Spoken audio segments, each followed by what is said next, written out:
사무엘하 12장 1절에서 15절입니다. 사무엘하 12장 1절에서 15절입니다. 저와 함께 교독하도록 하겠습니다. 저부터 읽겠습니다.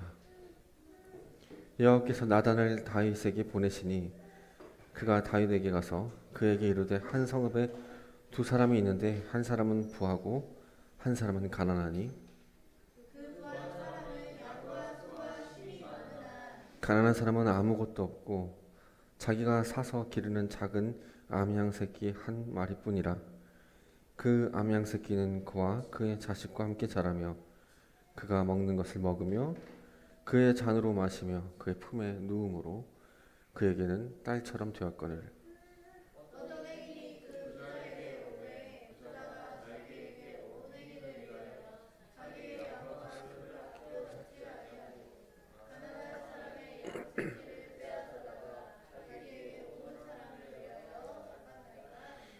다윗이 그 사람으로 말미암아 노하여 나단에게 이르되 여호와의 살아계심을 두고 맹세하노니 이 일을 행한 사람은 마땅히 죽을지라.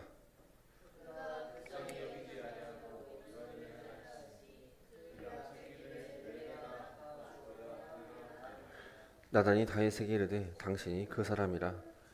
이스라엘의 하나님 여호와께서 이와 같이 이르시기를 내가 너를 이스라엘 왕으로 기름 붓기 위하여 너를 사울의 손에서 구원하고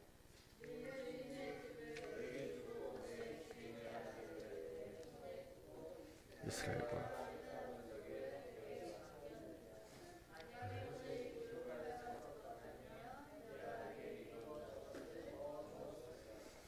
그리한데 어찌하여 네가 여호와의 말씀을 업신여기고 나 보기에 악을 행하였느냐. 네가 칼로 햇사람 우리아를 치되 암몬 자손의 칼로 죽이고 그의 아내를 빼앗아 내 아내로 삼았도다.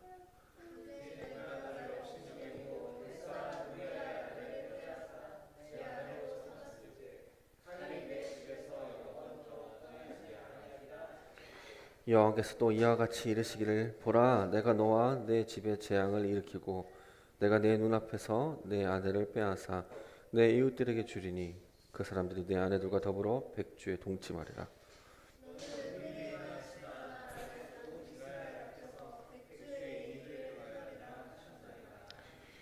다윗이 나단에게 이르되 내가 여호와께 죄를 범하였노라 하매 나단이 다윗에게 말하되 여호와께서도 당신의 죄를 사하셨나니 당신이 죽지 아니하려니와.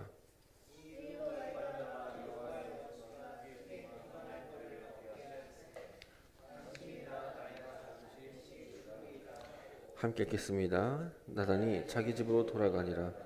우리의 아내가 다윗에게 낳은 아이를 여호와께서 치심에 심히 앓는지라. 아멘. 오늘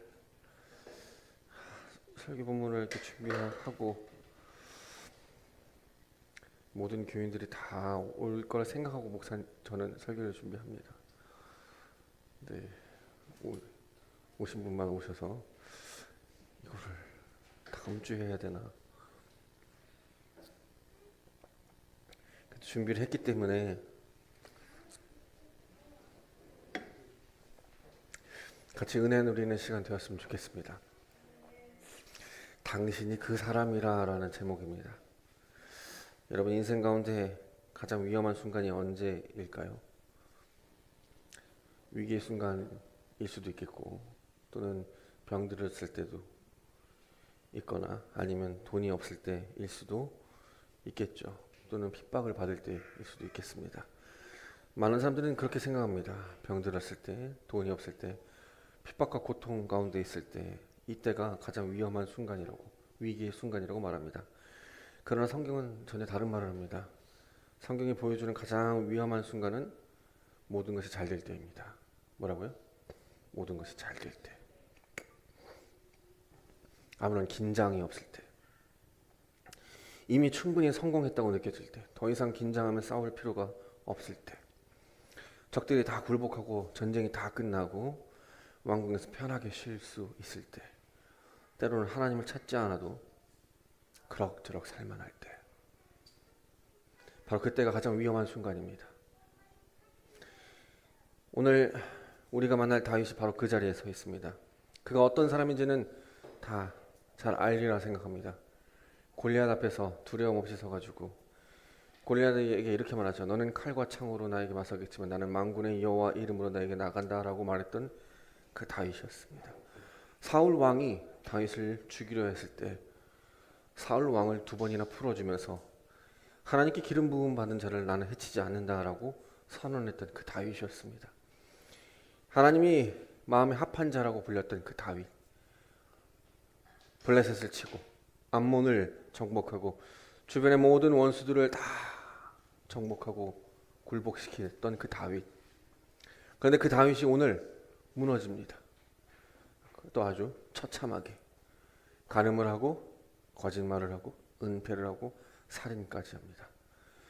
성경은 왜 이 다윗을 이토록 상세하게 또 실감나게 전부 다 가감없이 기록했을까? 다윗이 이스라엘 민족 가운데 위대한 왕이었다면 역사의 한 부분에서 이 정도는 빼줘도 되는 거 아닌가? 그래야 다윗을 더 좋은 왕으로, 믿음의 왕으로 생각할 텐데 왜 저자는 가감없이 이 다윗을 기록했을까? 성경이 다윗의 실패를 숨기지 않고 드러낸 이유는 우리에게 경고하기 위함이지 않을까라는 생각도 듭니다. 이것이 바로 인간의 실체라는 거죠. 그러니 두려워하며 하나님 앞에 서라는 겁니다. 하나님은 만만한 존재가 아닙니다. 갑자기 가요가 생각나네. 무슨 만만하니 이런 노래 있잖아요. 하나님 만만한 존재가 아닌데 만만하고 덤볐다간 한 대 맞으면 진짜 큰일 나는데. 그리고 동시에 다윗이 회개했다는 겁니다. 그러면서 은혜를 줍니다. 경고하기 위함이기도 하지만 또는 은혜가 있다는 겁니다. 오늘 본문을 이해하기 위해서는 실은 솔직히 사무엘 11장부터 다 읽어야 됩니다. 근데 다 읽어야 되는데 읽다가 시간이 없어서 제가 같이 성경 보면서 몇 구절 보면서 말씀을 전하겠습니다. 왜 다윗이 넘어졌을까? 왜 다윗이 간음하고 거짓하고 살인까지 저지르게 되었을까?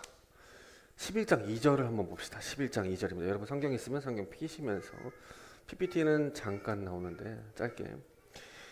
자, 11장 2절에 이렇게 되어 있습니다. 저녁 때에 다윗이 그의 침상에서 일어나 왕궁 지붕 위를 거닐다가 그곳에서 보니 한 여인이 목욕을 하는데 심히 아름다워 보이는지라. 여기 보니까 보니라는 동사가 있습니다. 보니라는 동사, 라라는 동사인데 바라보다 주목하답니다. 그러니까 이 뜻은 그냥 스쳐 지나가는 게 아닙니다. 남자분들은 많이 이런 경험 많이 있으시죠? 길거리 지나가면서 이쁜 여자 많이 지나가잖아요. 봅니다. 스쳐 지나가야 되죠. 보는 거 괜찮아요. 스쳐 지나가면 됩니다. 근데 주목합니다. 주시합니다. 저는 스쳐 지나갈 때가 많이 있었습니다. 다윗은 보았고 주시했어요. 그 눈길을 거두지 않았습니다. 그러면서 그 여인이 심히 아름다워 보인다고 말합니다. 히브리 원문을 보면 이렇게 읽을 수 있습니다. 토바트 마르의 메오드라고 하는데 이거 뭐냐면 외모가 매우 좋았다는 뜻입니다. 외모가 너무 예뻤다는 겁니다.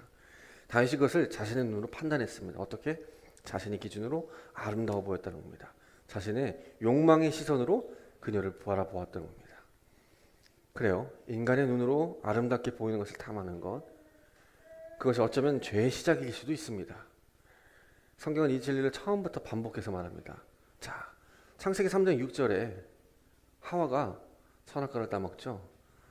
선악과를 따먹을 때 창세기 3장 6절에 이렇게 말합니다. 여자가 나무를 보았다고 말합니다. 나무를 본즉 먹음직스럽고 보암직도 하고 그 나무가 지혜롭게 할 만큼 탐스럽다라고 말합니다. 하와는 자신의 눈으로 그것을 보았어요. 탐났어요. 판단했고 그리고 그를 어떻게 했습니까? 선악과를 취했습니다. 하와의 죄는 다윗의 죄와 아주 유사합니다. 인류의 첫 죄와 그렇죠? 왕의 죄가 아주 같은 뿌리에서 시작된다는 걸 볼 수 있습니다. 성도 여러분, 눈이 문제입니다. 그래서 예수님도 그런 말씀하시는 것 같아요. 눈을 빼라고. 그렇죠? 그걸로 눈을 봐서 지옥 갈 바에 눈을 빼서 지옥 가는 게 낫지 않냐라고 말하는 거죠. 우리의 눈이 어디를 향하고 있는가가 우리의 마음을 결정합니다. 우리의 눈이 세상을 보면, 그렇죠? 또 우리의 눈이, 여러분 부모를 키우면 자녀만 보면 안 됩니다. 자녀만 보면 안 돼요. 사랑스러운 자녀지만 자녀만 보면 안 됩니다. 내 자신만 봐도 안 돼요. 그것밖에 안 보이게 됩니다. 자녀만 보면 자녀밖에 안 보이게 되고, 내 자신만 보면 내 자신밖에 안 보이게 됩니다. 그래서 그것을 취하고 싶고 탐하고 싶은 겁니다. 다윗은 그 여인을 보아서 탐하고 싶었던 겁니다. 그래서 그 여자의 정보를 수집하면서 어떻게 취할까 고민했습니다. 사무엘하 11장 3절입니다. 3절에 이렇게 말합니다. 다윗이 사람을 보며 그 여인을 알아보게 하였더니 그가 아뢰되 그는 엘리암의 딸이요 햇사람 우리아의 아내 바세바가 아니니까 아니라. 다윗은 그 여인이 누구인지 알아봤습니다. 이 과정 자체가 이미 욕망을 진행시킨 겁니다. 알아보기 위해서. 그냥 돌아섰으면 되는데, 봤더라도 눈을 거두었으면 됐는데, 그런데 그는 거두지 않고 어떻게 했습니까? 오히려 그녀의 정보를 알기 위해서 알아봤다는 겁니다. 그리고 놀랍게도 그 여인은 햇사람 우리아의 아내였다는 겁니다.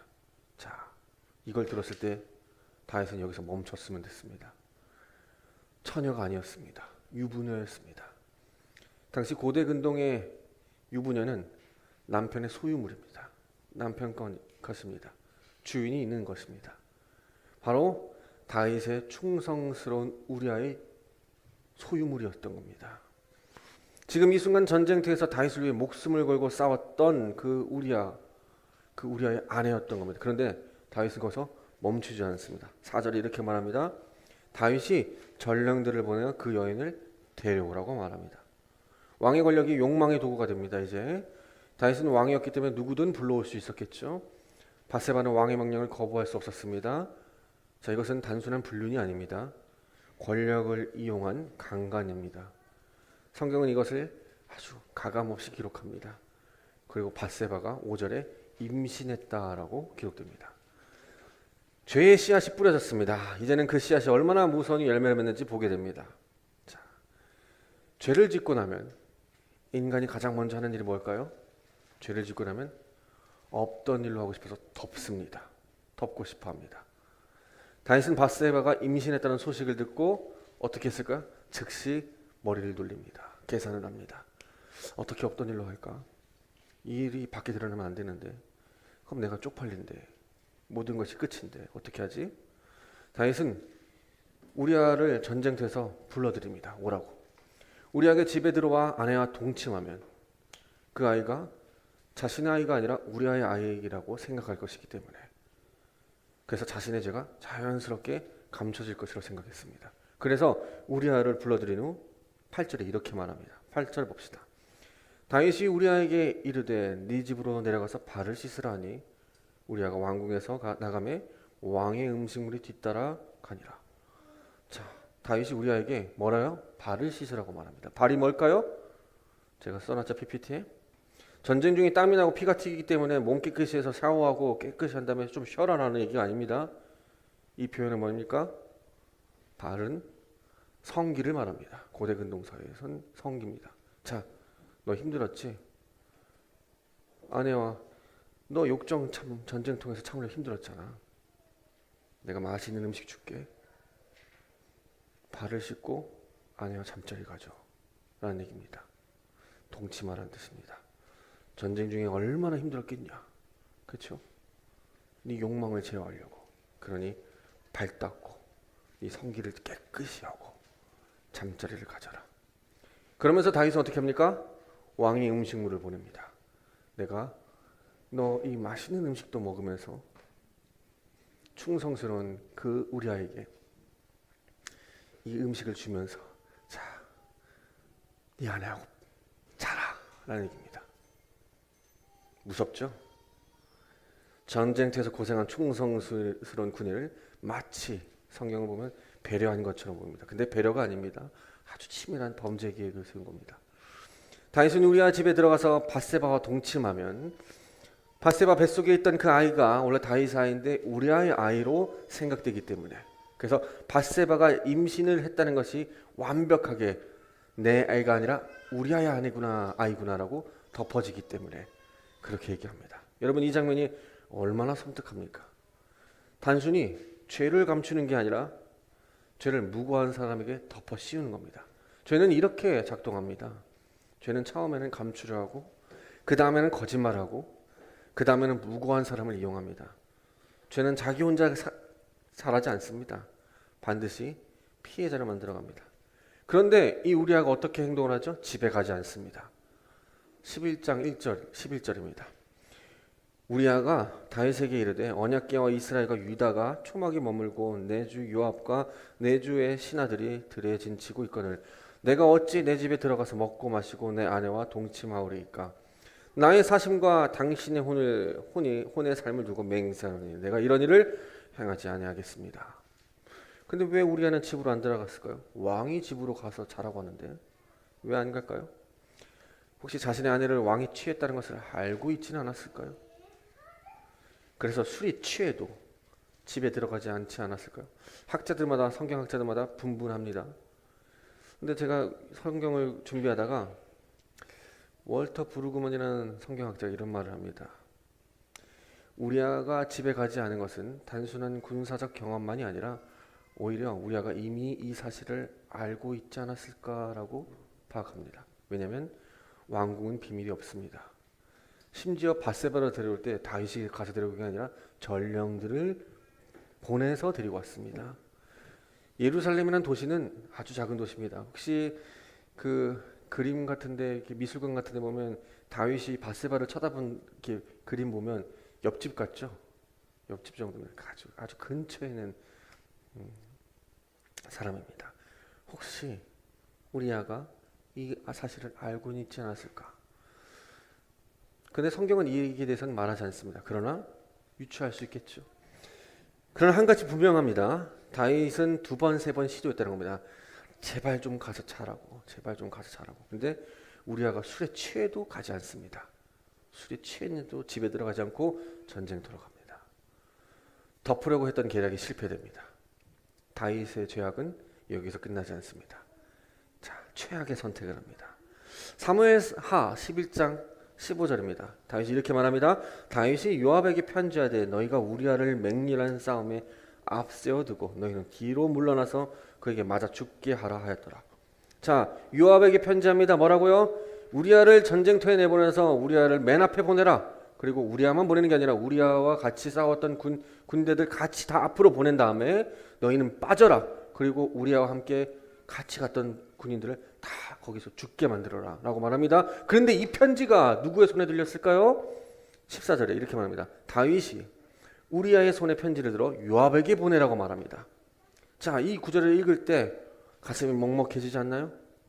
다윗은 우리아를 죽이라는 이 명령서를 누구의 손에 지금 붙여줬죠? 우리아의 손에 들렸습니다. 혹시 다윗이 아내를 취했다는 걸 알았다면, 그래, 저 왕이 내 아내를 취했어, 그래서 그 동봉된 왕의 명령을 보진 말아야 되는데 혹시 봤다면 어떤 생각이 들까요? 봤다면 이 명령서는 나를 사형 집행 영장과 같은 겁니다. 너를 죽일 거야 라는 겁니다. 알았든 몰랐든 성경은 뭐라 말합니까? 우리는 죽었습니다. 죽어서는 안 될 사람, 충성스러운 군인이, 왕의 욕망이 그를 삼켰습니다. 하나님은 이것을 보고 계셨습니다. 의인의 억울한 죽음을 보고 계셨습니다. 결국 우리아는 전쟁터에서 죽습니다. 다윗은 그 소식을 듣고 이렇게 말합니다. 어떻게 말했을까요? 11장 25절에 칼은 이 사람도 죽이고 저 사람도 죽입니다. 무슨 말일까요? 충성스러운 우리아에게 어떡하냐, 우리아가 죽어서 이렇게 연기라도 해야 되는데 연기도 안 합니다. 어떻게 합니까? 야, 전쟁은 원래 그런 거야. 죽고 죽이는 거야. 죽임을 당할 수도 있고 죽일 수도 있는 거야. 다윗의 양심은 죽은 것과 같죠. 완전히 죽었습니다. 장례를 마쳤습니다. 우리아의 장례가 마치고 27절 이렇게 말합니다. 다윗이 사람을 보내 그를 왕궁으로 데려니, 그가 누굽니까? 밧세바입니다. 밧세바를 왕궁으로 데려오니 그가 그의 아내가 되어 그에게 아들을 낳으니라. 다윗이 행한 그 일이 여호와 보시기에 악했다라고 말합니다. 다윗은 완벽하게 이제 덮었다고 생각했을 겁니다. 그러면서 남편이 없는 그 충성스러운 우리아의 아내, 과부가 된 우리아, 그렇죠? 주인 없는 그냥 이제 진짜 아무것도 없는 그 우리아를, 그래, 내 충성스러운 우리아의 아내를 내가 거둘게 라고 말합니다. 내가 거둬줄게. 그러면서 데려옵니다. 그리고 바세바는 왕비가 되고 아이는 태어났습니다. 아무도 모릅니다. 증거도 없습니다. 그러나 성경은 말합니다. 여호와 하나님이 보고 있다.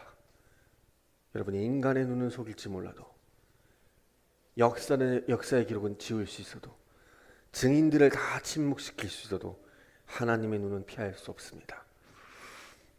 자, 이제 오늘 본문입니다. 12장 1절에 나단 선지자가 다윗에게 갑니다. 이 본문에 복음이 있습니다. 하나님은 다윗을 버리지 않았다는 겁니다. 버렸으면 가지도 말았어야죠. 다윗이 죄를 지었을 때 하나님이 취하신 행동은 즉각적인 심판이 아니라 선지자를 보냅니다. 말씀을 가진 자를 보냅니다. 하나님은 심판보다 회복을 원합니다. 이것이 하나님의 마음이죠. 그런데 오늘 본문을 보면 나단 선지자의 마음이 어떠했을까 생각해 봅니다. 여러분, 나단이 다윗에게 찾아갔다는 것을 생각해 보십시오. 그의 죄를 고발해야 됩니다. 그의 죄를 고발해서 회복시키려 합니다. 근데 까딱하다간 죽음을 당할 수도 있습니다. 다윗에게 이렇게 말했으면 다윗에게 사랑을 받겠죠. 그럴 수 있었어요.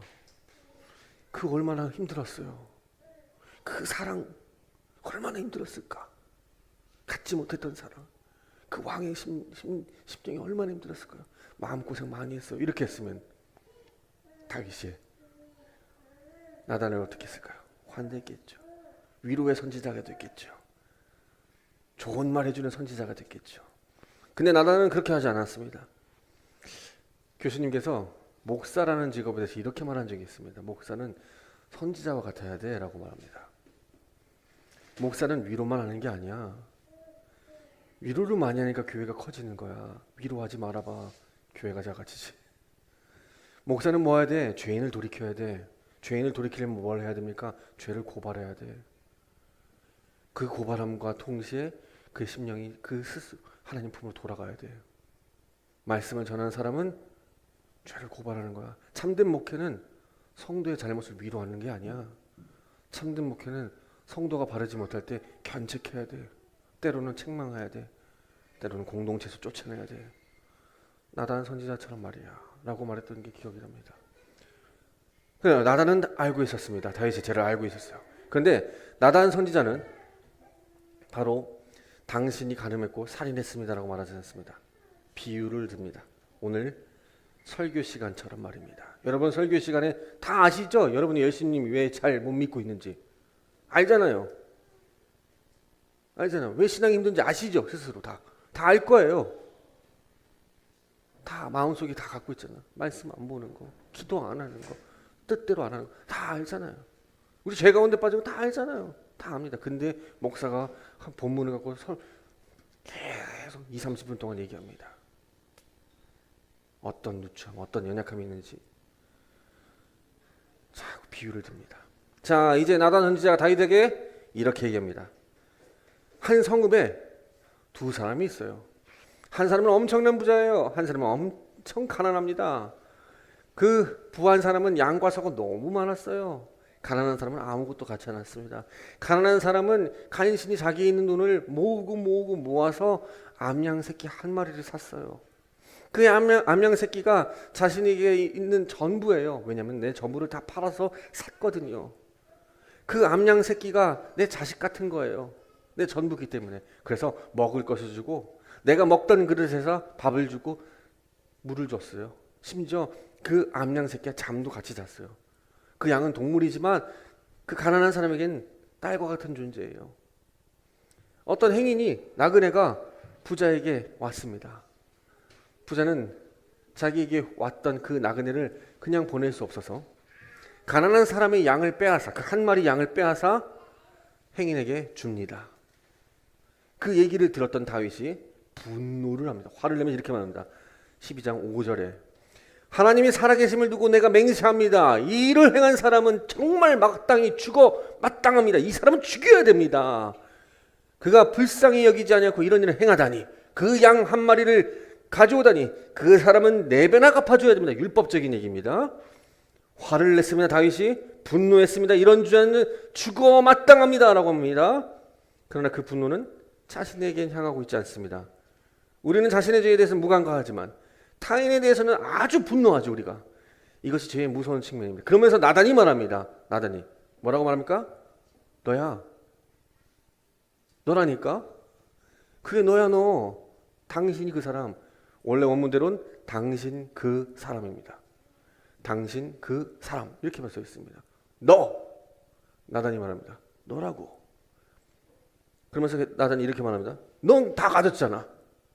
이스라엘 왕으로 기름 부음 받았고 집도 줬고 수많은 아내를 줬어. 심지어 너는 이스라엘과 유다 족속을 다스리는 권한이 있어. 무엇이 부족해? 주인이 있는 아내를 취하다니. 부족했다면 그 당시에는 아내를 많이 가져도 돼요. 처녀들을, 왕들을. 더 주었을 텐데. 하나님께 달라고 했으면 더 주었을 텐데 왜 주인이 있는 것을 훔쳤어? 근데 왜 네가 여호와의 말씀을 업신여기고 악을 행하는 거야? 라고 나단이 말하는 겁니다. 나단 선지자의 범죄한 결과를 이렇게 말하죠. 나단이 이제 이런 말합니다. 너의 집에서는 이제 칼이 끊이지 않을 거야. 칼이 끊이지 않을 거야. 심지어 이 12장 이후부터는 다윗의 자녀들로 인해서 이스라엘이 풍비박산납니다. 칼이 끊이지 않습니다. 12장 이후 13장에 보면은 다윗의 장남 암논이 있습니다. 이 암논이 이복 동생 다말을 강간합니다. 강간 후에 본문은 아주 충격적입니다. 13장 15절 이렇게 말한다. 그 후에 암논이 그를 심히 미워하니 이제는 미워하는 마음이 전에 사랑하던 마음보다 더하더라. 13장 1절 보면 이렇게 말합니다. 암논이 자기 누이예요.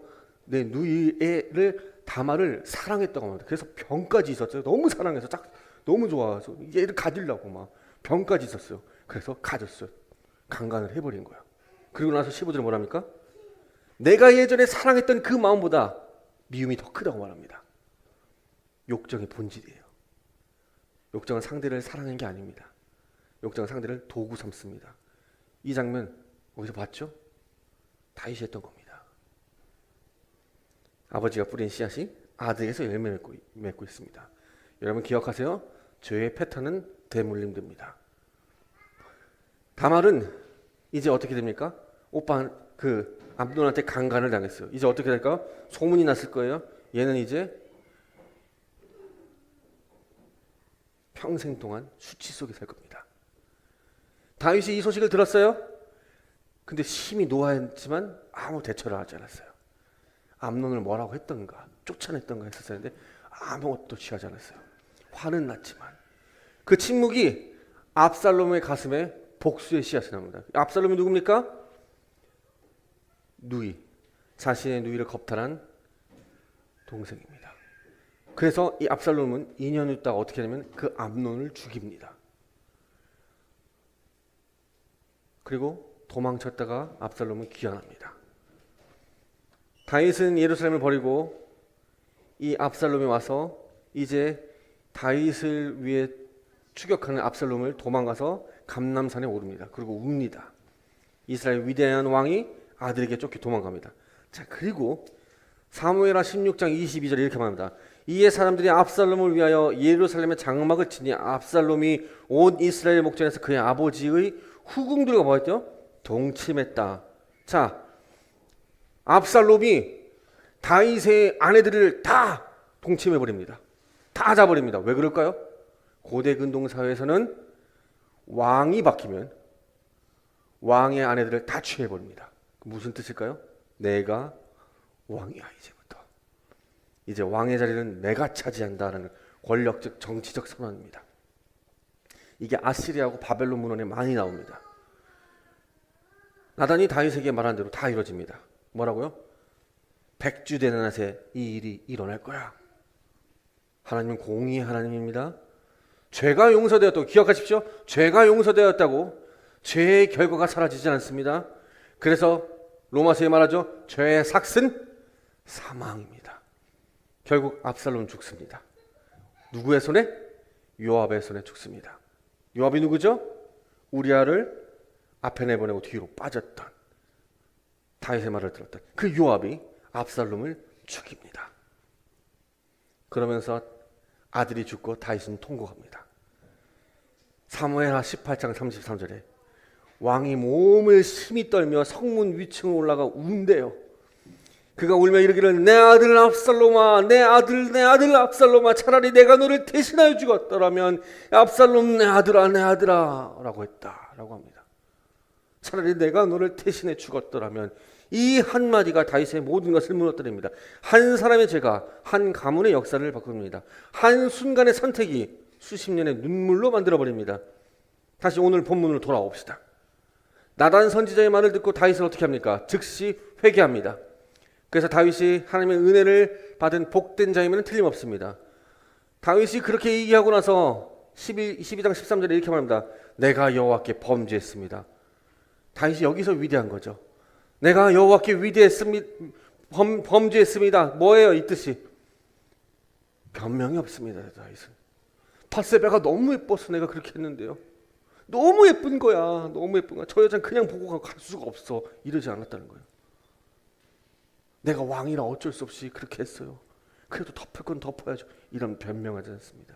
다윗이 내가 여호와께 범죄했습니다. 이 일이 일어나고 시편 51편에 다윗이 시를 씁니다. 51편 4절에 이렇게 합니다. 내가 주께만 범죄하여 주의 목전에서 악을 행했습니다. 주께만 범죄하여, 모든 것에 가장 깊은 것에 하나님을 향한 죄가 있다는 겁니다. 하나님의 형상으로 창조된 사람을 해친 것, 하나님을 거스른 겁니다. 하나님의 법을 어긴 것, 하나님의 주권을 부정한 거죠. 다윗이 회개한 뒤에 나단이 계속 이어서 말합니다. 뭐라고 말하냐면 이렇게 말합니다. 여호와가 당신의 죄를 사하셨지만 당신은 죽지 않을 겁니다. 자, 왜요? 은혜일까요? 율법에서는 간음은 사형입니다. 간음은 죽여야 돼요. 근데 하나님이 용서하십니다. 이게 복음의 예표죠. 다윗의 죄를 훗날 예수님이 십자가에 못 박히셔서 대신 지십니다. 그렇지만 다윗이 범죄함으로 죄의 결과는 남겨졌습니다. 자신이 간음하여 임신한 그 아이 있잖아요. 그 아이, 밧세바에 있던 그 아이, 나단이 이렇게 말합니다. 여호와의 원수가 크게 비방할 거리를 얻게 하였으니 당신이 낳은 아이가 반드시 죽으리라.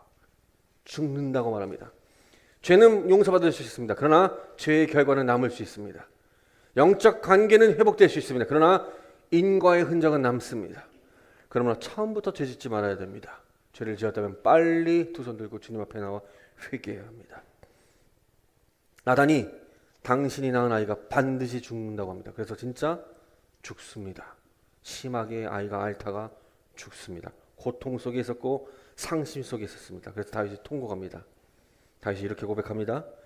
아이가 죽었으니 내가 이제 어찌 금식하랴. 내가 다시 돌아오게 할 수 있으랴.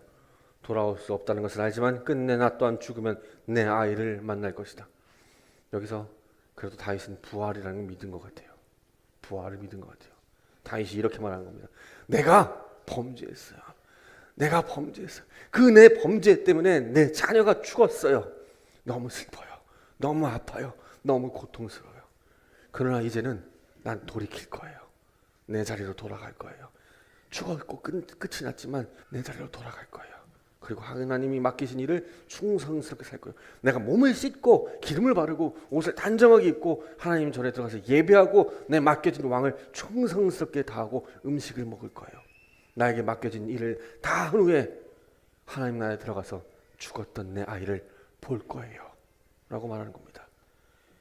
사랑하는 성도 여러분, 오늘 이 이야기를 통해 성경이 우리에게 전하는 최후의 메시지가 있습니다. 다윗은 위대한 신앙의 사람이었던 건 맞습니다. 골리앗을 무찌른 승리의 왕이었고 사울을 용서한 왕이었고 하나님의 언약궤를 갖고 왔을 때 정말 온몸이 호딱 벗길 정도로 기뻐서 춤을 췄던 왕이었습니다. 그런데 그 모든 과거의 순종과 승리가 미래의 보증이 되지 않습니다. 우리의 신앙 이력서에 아무리 좋은 문구가 가득하더라도 그것이 내일도 순종하려는 보증서가 아님을 기억하십시오. 어제 은혜를 경험했다고 오늘 교만할 수 없습니다. 1년 전에, 5년 전에, 10년 전에 그 했던 헌신이, 그 옛날의 헌신이 지금의 나태함을 정당화할 수 없습니다. 내가 옛날에는 그렇게 신앙생활 열심히 했어. 그렇다고 지금 나태한 걸 정당화할 수 없다고요. 다윗이 왜 무너졌을까요? 말씀을 연구하면서 11장 1절을 주목하게 됩니다. 11장 1절에 이렇게 말합니다.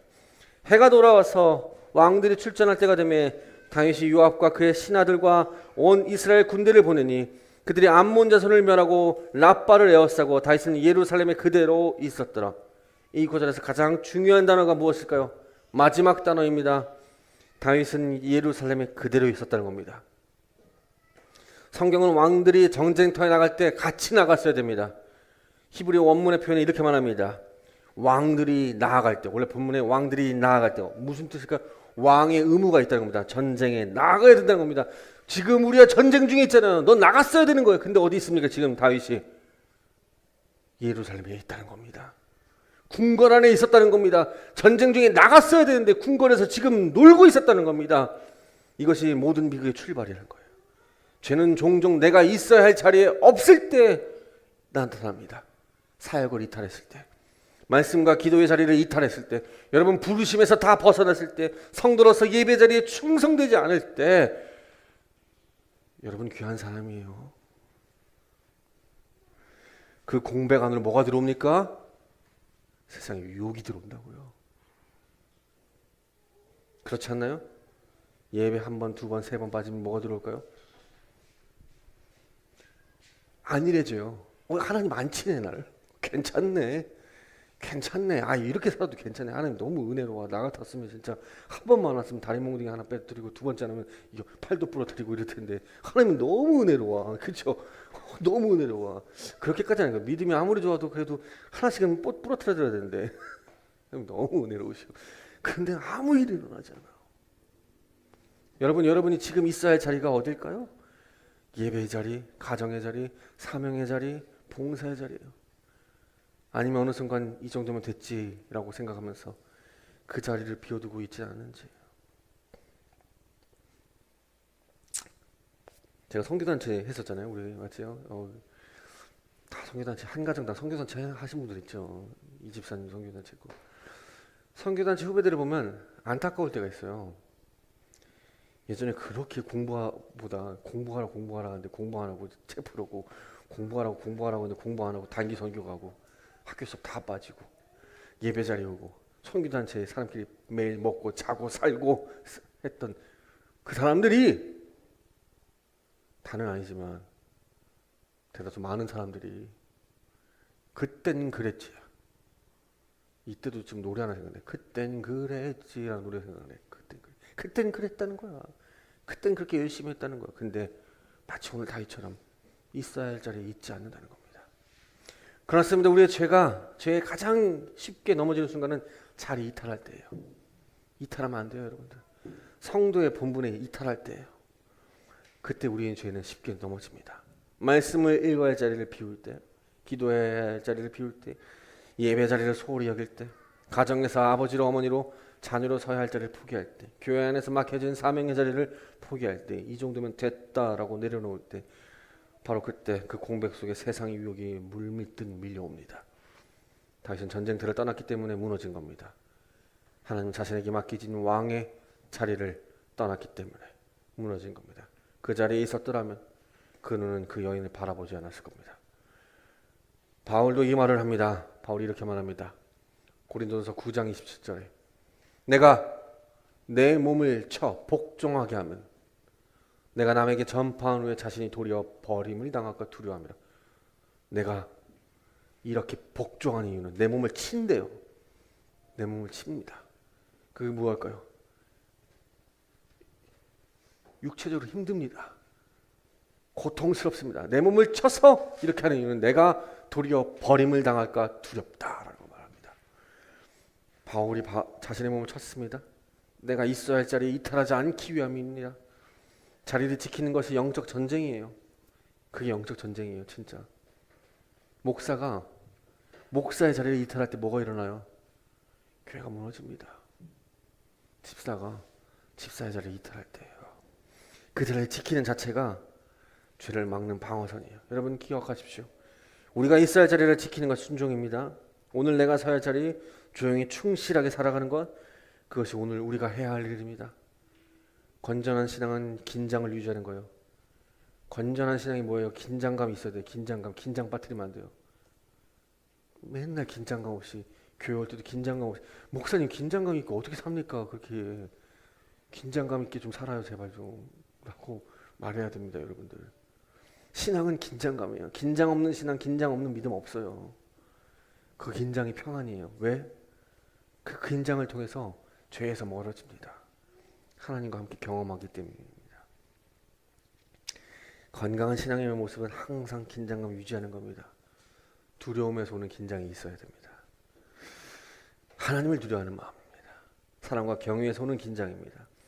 내가 언제 넘어질지 모른다는 그 자기인식이 있어야 되고, 은혜가 없이 나는 아무것도 아니다는 그 고백이 있어야 되고, 내 눈을 스스로 지킬 수 없다는 그 의존이 있어야 됩니다. 사도 바울이 이런 말 한 번 더 합니다. 그러므로 여러분, 선줄로 생각하지 말고 넘어질까 조심하십시오. 선줄로 생각하는 자는 넘어질까 조심하라. 바울도 자신이 넘어질 수 있음을 알았고, 그래서 긴장을 유지했고, 그래서 자리를 지켰고, 이것이 건강한 신앙입니다. 사랑하는 성도 여러분, 오늘 이 말씀 붙들고 우리 각자에게 질문하십시오. 내가 있어야 할 자리가 어디 있는가? 나의 눈은 지금 어디를 향하고 있고, 나는 감추고 있는 죄가 있는가? 나는 나의 감정과 욕망이 아니라 하나님 말씀을 잘 따라가고 살고 있는가? 다윗의 이야기는 무서운 이야기지만 동시에 은혜로운 이야기고, 하나님 다윗이 무너졌을 때 그를 버리지 않았다는 것. 나단을 보냈고 말씀을 보냈고 회개의 기회를 주었고 용서하셨습니다. 오늘 여러분 이 설교를 들을 때 나단 선지자가 다윗에게 당신이 그 사람이야 라고 말했던 그 말이 우리 이제 나는지 돌아보시고, 그 도전과 회복의 말이 우리 모두의 가슴에 꽂혀서 자신의 눈으로 세상을, 삶을 아름답게 바라보는 것이 아니라 자신의 감정에 따라 살아가는 인생이 아니라 하나님의 뜻에 따라 살기를 원합니다. 우리가 있어야 할 자리에서 우리가 해야 할 충성스럽게 감당하면서 여러분 끝까지 죽기까지 그 자리를 지키는 우리 모두가 되기를 주님의 이름으로 소망합니다. 우리 함께 기도합시다.